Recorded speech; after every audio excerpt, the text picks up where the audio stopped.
ఎన్నికల ముందు ఇక్కడ ఇక్కడ శాసనసభ్యుడు ప్రతి ఊరు తిరిగాడు. ప్రతి ఊరు తిరిగి సెంటున్నర స్థలమే ఇచ్చారు, మేము 3 సెంట్ల స్థలం ఇస్తాం అని చెప్పి ప్రతి ఊరు తిరిగి మాటలు చెప్పినటువంటి ఈ శాసనసభ్యుడు ఇప్పుడు 2 సంవత్సరాలు కావస్తా ఉంది, కనీసం ఇళ్ల స్థలాలు ఇస్తాము అనే ఒక మాట కూడా మాట్లాడలేదు.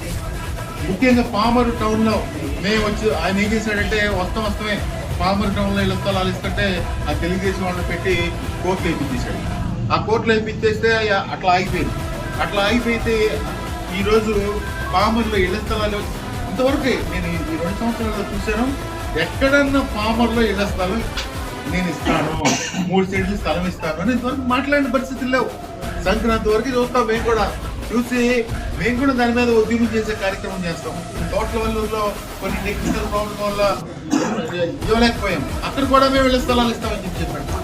ఎక్కడ కూడా ఇళ్ల స్థలాలు ఇచ్చిన పరిస్థితిలో ఇవన్నీ కూడా రోడ్డు మీద తీసుకొచ్చే రోజు సంక్రాంతి తర్వాత మొదలు పెడతాం.